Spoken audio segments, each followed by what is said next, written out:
Hello my dear students and welcome back to the channel. आज की class में हम कंटिन्यू करेंगे अपना फाइनेंशियल अकाउंटिंग, जो कि हमारे उड़ीसा के सेमेस्टर 1 का पेपर है।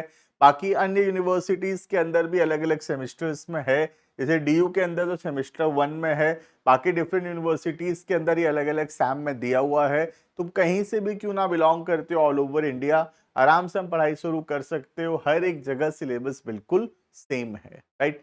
तो but before we start the video, हम एनपीओ पढ़ रहे थे, but before we start you can check the description, there is an app, there is a link, download that app.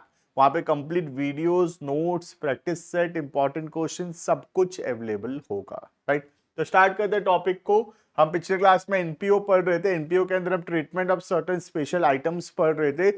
उसके अंदर हम 7 आइटम्स का ट्रीटमेंट ऑलरेडी देख लिए थे। आज हम पढ़ेंगे पॉइंट नंबर 8 से, ठीक है।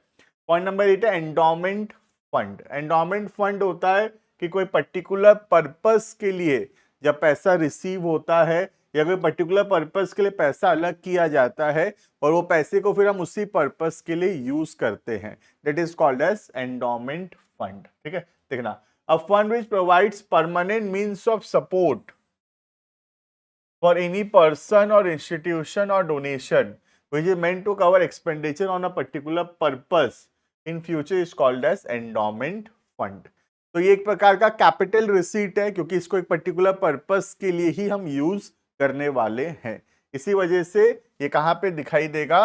बैलेंस शीट के लाइबिलिटी साइड पे, ठीक है। इनकम है, बट कौन सा इनकम है? कैपिटल इनकम है, कैपिटल रिसीट है, इसीलिए बैलेंस शीट के लाइबिलिटी साइड पे आएगा। क्लियर? वैसे तो रिसीट एंड पेमेंट के रिसीट में तो आएगा ही, क्योंकि कैश पैसा आया है तो कैश बुक में तो आएगा ही रिसीट साइड में। लेकिन इनकम एक्सपेंडिचर या बैलेंस शीट दोनों में से कहां आएगा? तो ये वाला कैपिटल रिसीट है और ये आएगा हमारे बैलेंस शीट के लाइबिलिटी साइड पे। क्लियर है ये? नेक्स्ट आता है होनरारियम। होनरारियम बहुत इंपॉर्टेंट टॉपिक है। कई बार एग्जाम में खाली होनरारियम क्या होता है इसका शॉर्ट नोट लिखना भी एग्जाम में आया हुआ है, ठीक है। देखना, an amount paid to a person who is not an employee for rendering services। कोई पर्सन कोई सर्विस दिया है जो कि हमारा एम्प्लॉय नहीं है, उस वो जो पैसा हम देते हैं उस सर्विस के बदले, that is called as honorarium, ठीक है। जैसे कि for example, if a payment is made to a doctor who is not an employee of the hospital for treating the patients and providing service of a specialized nature is called as honorarium। तो एक doctor आया हमारे hospital में और patients को treat किया, वो हमारा एम्प्लॉय नहीं है। एम्प्लॉय होता तो उसको सैलरी देते, वो अलग बात है। एम्प्लॉय नहीं है हमारा, लेकिन फिर भी हमारे पेशेंट्स को ट्रीट किया, तो इस वजह से हम उसको कुछ पैसा दे रहे हैं as a token of love, as a token of support. हम उसको कुछ पैसा पेमेंट कर रहे हैं उसके सर्विसेज के बदले। तो ये जो पैसा हम उसको दे रहे हैं, it is called as honorarium, ठीक है। तो होनरारियम जो एक नॉर्मल खर्चा है डे टू डे नेचर का, और पेमेंट है तो रिसीट एंड पेमेंट में आएगा, पेमेंट साइड में। और नॉर्मल खर्चा है तो ये एक्सपेंडिचर में आएगा, इनकम एंड एक्सपेंडिचर अकाउंट में। क्लियर है? तो honorarium is a normal day to day expenditure and it is recorded in income and expenditure account being a revenue expenditure. कौन सा एक्सपेंडिचर है ये रेवेन्यू एक्सपेंडिचर है, इसीलिए इनकम एंड एक्सपेंडिचर में रिकॉर्ड होगा। क्लियर है? नेक्स्ट नेक्स्ट आता है सेल ऑफ स्पोर्ट्स मटेरियल। देखना, sports material is an asset but it is consumable asset. When the asset says bat, ball, nets, ये सब क्या है? यूज कर करके खत्म हो जाता है। तो ये जो साल भर में जितना रुपया का स्पोर्ट्स मटेरियल कंज्यूम हो गया, ये कंजम्पशन हमारे लिए क्या है? ये हमारे लिए एक्सपेंडिचर है। कौन सा एक्सपेंडिचर है? डे टू डे नेचर का रेवेन्यू एक्सपेंडिचर होगा, ठीक है। Then any amount realized from sale of such old item will be treated as an income। अगर कोई पुराना सामान बेच के कुछ पैसा आता है तो वो इनकम होगा, ठीक है। तो जितना रुपया का स्पोर्ट्स मटेरियल साल भर में कंज्यूम हो गया, वो हमारे लिए रेवेन्यू एक्सपेंडिचर है। और अगर पुराना स्पोर्ट्स मटेरियल को बेचकर कुछ पैसा आता है, स्पोर्ट्स मटेरियल बेच के कुछ पैसा आता है, तो वो रेवेन्यू रिसीट है। और दोनों ही कहां रिकॉर्ड होगा, इनकम एंड एक्सपेंडिचर अकाउंट में। क्लियर है। नेक्स्ट, अदर कैपिटल पेमेंट, जैसे नॉर्मल जो कैपिटल एक्सपेंडिचर जैसे कि बुक खरीदना, फर्नीचर्स खरीदना, इन्वेस्टमेंट करना, बिल्डिंग बनाना, ये सब नॉर्मल कैपिटल एक्सपेंडिचर है। ये तो पढ़ाने का जरूरत भी नहीं है, ये तो नॉर्मल हमारे प्रॉफिट ऑर्गेनाइजेशंस में भी एसेट खरीदना, फर्नीचर खरीदना, इन्वेस्टमेंट करना, ये सब तो कैपिटल एक्सपेंडिचर है और ये सब बैलेंस शीट में रिकॉर्ड होता है। पीएल में नहीं होता, बैलेंस शीट में होता है। वैसे यहां पर भी ये सब बैलेंस शीट में रिकॉर्ड होगा। क्लियर है। उसके बाद अदर रेवेन्यू रिसीट्स, जैसे कि कोई रेंट मिला हमको, रेंट रिसीव हो गया, ठीक है, कोई शो का टिकट बेचे उससे पैसा आया, इंटरेस्ट रिसीव हुआ, डिविडेंड रिसीव हुआ, तो ये सब नॉर्मल रिसीट है जो हमारा पीएल का इनडायरेक्ट इनकम होता है, वही सब हमारा नॉर्मल रेवेन्यू रिसीट है। Like rent receive, interest receive, dividend receive, miscellaneous receipts, ये सब हमारे लिए नॉर्मल इनकम है और ये सब आएगा इनकम एंड एक्सपेंडिचर के इनकम साइड में। जैसे पीएल में आता है इनडायरेक्ट इनकम, वैसे ही यहां पर भी इनकम साइड में ये अपीयर करेगा। क्लियर है। नेक्स्ट जो आता है सबसे इंपॉर्टेंट टॉपिक इस चैप्टर का, वो है सब्सक्रिप्शन। सब्सक्रिप्शन क्या होता है, जो पीरियोडिकल, जो हर साल मेंबर पैसा देता है अपना एनपीओ का मेंबरशिप कंटिन्यू करने के लिए, उसको बोलते हैं सब्सक्रिप्शन। ठीक है, जैसे कि ये साल, एक साल है, ठीक है, तो यहां सोच लो 1000 मेंबर है, तो सब मेंबर कुछ एक पर्टिकुलर पैसा देंगे अपना सब्सक्रिप्शन को कंटिन्यू करने के लिए। तो ये जो पैसा हर मेंबर देगा हर साल, this amount is called as subscription. और ये सबसे बड़ा रेवेन्यू रिसीट है कोई भी एनपीओ के लिए। तो कहां पे रिकॉर्ड होगा ये इनकम में रिकॉर्ड होगा, इन the income and expenditure account. Clear है। अब इनकम एंड एक्सपेंडिचर में क्या अमाउंट आएगा वो बहुत इंपॉर्टेंट है। हमारे क्वेश्चन में क्या दिया हुआ होगा, हमारे क्वेश्चन में दिया होगा रिसीट एंड पेमेंट में कितना रुपया आया। ठीक है, बट इनकम एंड एक्सपेंडिचर किस पे चलता है, एक्रूअल बेसिस पे, राइट। तो हमको आउटस्टैंडिंग और एडवांस सब्सक्रिप्शन को एडजस्ट करना पड़ेगा। क्लियर है। तो चार चीज हो सकता है इसमें। पहला हो सकता है आउटस्टैंडिंग एट द बिगिनिंग, दूसरा हो सकता है आउटस्टैंडिंग एट द एंड, तीसरा हो सकता है एडवांस इन द बिगिनिंग, और चौथा हो सकता है advance at the and. Clear है। तो हमारे क्वेश्चन में ये रिसीट एंड पेमेंट का अमाउंट दिया हुआ होगा और साथ ही साथ हमको आउटस्टैंडिंग और एडवांस बताया होगा और हमको कैलकुलेट करना होगा कि इनकम एंड एक्सपेंडिचर अकाउंट में कितना रुपया का सब्सक्रिप्शन आएगा। क्लियर है ये। तो देखना कैसे निकालेंगे इनकम एंड एक्सपेंडिचर में कितना रुपया आएगा। ठीक है, देखना, तो इसको फटाफट से लिखना, ये बहुत इंपॉर्टेंट है। ठीक है, सबसे पहले हम लेंगे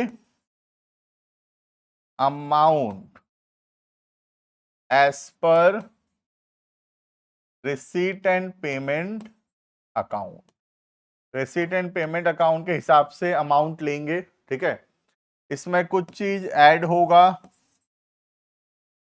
कुछ चीजें लेस होंगी और जो अमाउंट आएगा वो आएगा amount as per income and expenditure account. ठीक है, सबसे पहला, अगर पिछले साल कुछ आउटस्टैंडिंग था, पिछले साल में कुछ आउटस्टैंडिंग था, तो इस साल का ओपनिंग आउटस्टैंडिंग है, मतलब ओपनिंग आउटस्टैंडिंग का मतलब क्या, पिछले साल का कुछ पैसा आउटस्टैंडिंग है, तो वो पैसा जरूर इस साल मिला होगा। तो ये जो पैसा मिला है हमको इस साल, इसमें से कुछ अमाउंट पिछले साल का है। हमको क्या निकालना है, एक्रूअल बेसिस। एक्रूअल का मतलब होता है इस साल का अमाउंट कितना है। तो इस साल का अमाउंट निकालने के लिए पुराना साल का पैसा जो इस साल मिला है वो अमाउंट को हटाना पड़ेगा। ठीक है, तो ये जो पैसा इस साल मिला है, it includes some amount of the previous year, right. तो पुराना आउटस्टैंडिंग को माइनस करना पड़ेगा। तो पहला होगा minus outstanding at the beginning.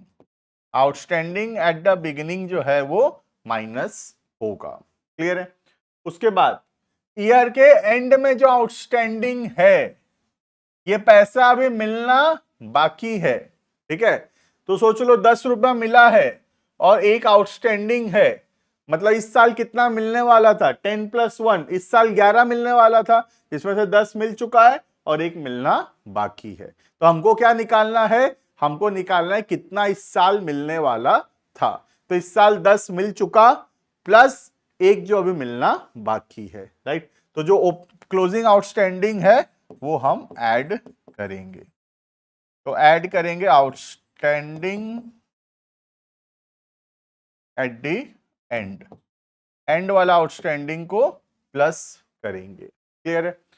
Similarly अब एडवांस को देखते हैं। ठीक है, अब पिछले साल कुछ एडवांस मिल चुका था इस साल का, है ना।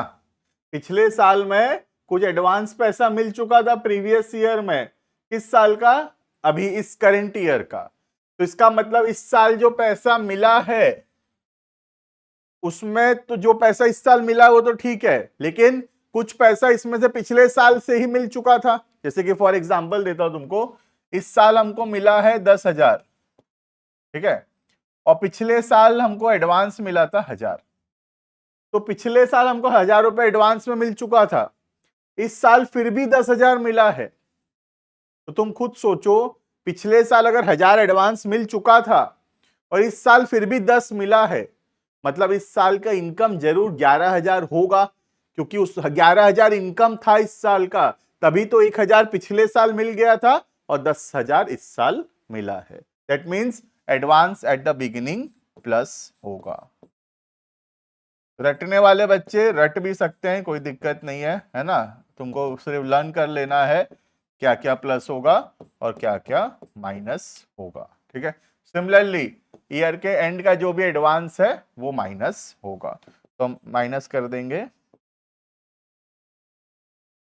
एडवांस एट द एंड, उसको हम माइनस करेंगे। ठीक है, ये जो अमाउंट आएगा ये लिखेंगे इनकम एंड एक्सपेंडिचर अकाउंट में, amount as per income and expenditure. Clear है ये?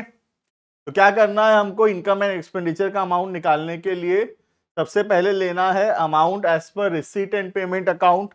रिसीट एंड पेमेंट अकाउंट का अमाउंट ले लेना है, उसमें ऐड करेंगे outstanding at the end, advance at the beginning. ये दो चीज को ऐड करेंगे, लेस करेंगे दो चीज को, एक outstanding at the beginning, advance at the end, ये दो चीज को लेस करेंगे। जो अमाउंट आएगा that is amount to be written in the income and expenditure account. Clear है? ये सब्सक्रिप्शन सबसे इंपॉर्टेंट टॉपिक है, पूरे एनपीओ में सबसे इंपॉर्टेंट टॉपिक जो है वो सब्सक्रिप्शन ही होगा। क्लियर है? तो जो समझ लग गया है बहुत अच्छी बात है, नहीं समझे तो याद भी रख सकते हो, कोई प्रॉब्लम नहीं है इसमें। Outstanding at the end plus होगा, outstanding at the beginning minus होगा, और एडवांस उल्टा होगा। जो आउटस्टैंडिंग का ट्रीटमेंट है एडवांस उसका उल्टा होगा। क्लियर है? देखना एक क्वेश्चन देखते हैं। हमको यहाँ पे दिया एक रिसीट एंड पेमेंट अकाउंट, और रिसीट एंड पेमेंट अकाउंट में बोला है कि टोटल हमको 29,000 मिला। हम कौन से साल का बना रहे हैं ध्यान रखना, हम 23-24 का बना रहे हैं। ठीक है, हमको टोटल 29,000 मिला है, जिसमें से 4,000 तो पिछले साल का है, मतलब पिछला साल का 4,000 बाकी होगा, तभी तो इस साल वो 4,000 मिला है। तो जरूर ओपनिंग में आउटस्टैंडिंग 4,000 तो होगा ही। ठीक है, फिर उसके बाद ईयर के आने वाले साल का 5,000 मिल चुका है, क्योंकि हम तो 2024 में है, लेकिन ये 24-25 का पैसा मिल गया है, तो 5,000 एडवांस भी मिला है। ठीक है, आगे और क्या बोला देखते हैं। Subscription outstanding on 31/3, opening outstanding, उसके बाद ये वाला हो गया क्लोजिंग आउटस्टैंडिंग, उसके बाद हो गया subscription receive in advance starting में। ठीक है, तो हम फटाफट से एक नंबर लाइन बना लेते हैं, नंबर लाइन में जो जो इंफॉर्मेशन है लिखते जाते हैं। सबसे पहला रिसीट एंड पेमेंट के हिसाब से कितना पैसा मिला है, टोटल पैसा मिला है, कोई भी साल का हो फर्क नहीं पड़ता, टोटल कितना मिला है, टोटल मिला है 29। ठीक है, तो रिसीट एंड पेमेंट के हिसाब से है 29, ठीक है। अब ओपनिंग में आउटस्टैंडिंग कितना है देखना, ओपनिंग आउटस्टैंडिंग, सब्सक्रिप्शन आउटस्टैंडिंग और 31/3/23 पिछला साल का क्लोजिंग, इस साल का ओपनिंग है, तो इस साल का ओपनिंग आउटस्टैंडिंग है 5,000, ठीक है। सबसे आउटस्टैंडिंग और 31/3/24 4,000, तो ये क्लोजिंग आउटस्टैंडिंग है 4,000, क्लियर है। अब advance, subscription receive in advance on 31/3/23 पिछले साल में मिल गया था, इस साल का 5,000, तो ओपनिंग एडवांस है 5,000, ठीक है। क्लोजिंग एडवांस देखो ये रहा, यहां से पता चल जाएगा आने वाले साल का कितना रुपया मिल चुका है, आने वाले साल का 5,000 मिल चुका है, ठीक है। तो इससे हम निकाल सकते हैं अमाउंट कितना आएगा इनकम एंड एक्सपेंडिचर अकाउंट में, ठीक है। शुरू करते हैं, सबसे पहले लेंगे amount as per receipt and payment account,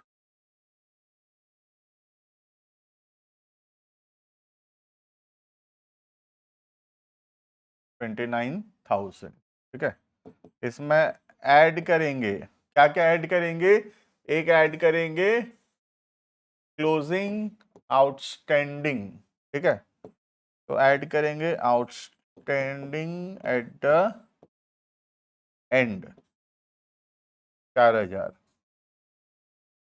और एक कौन सा ऐड करेंगे, एडवांस एट द बिगिनिंग, ठीक है।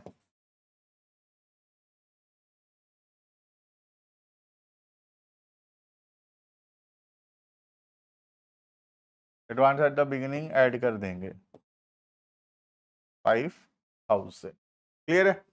अब लेस करेंगे, एक हो गया ओपनिंग आउटस्टैंडिंग और दूसरा हो गया क्लोजिंग एडवांस, ठीक है।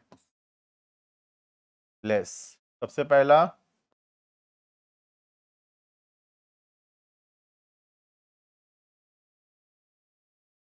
आउटस्टैंडिंग एट द बिगिनिंग का आउटस्टैंडिंग को माइनस करेंगे 5,000, ठीक है। और उसके बाद एडवांस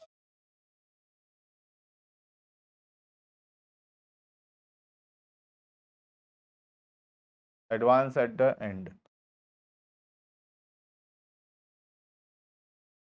ये जो अमाउंट आएगा ये हम दिखाएंगे इनकम एंड एक्सपेंडिचर अकाउंट,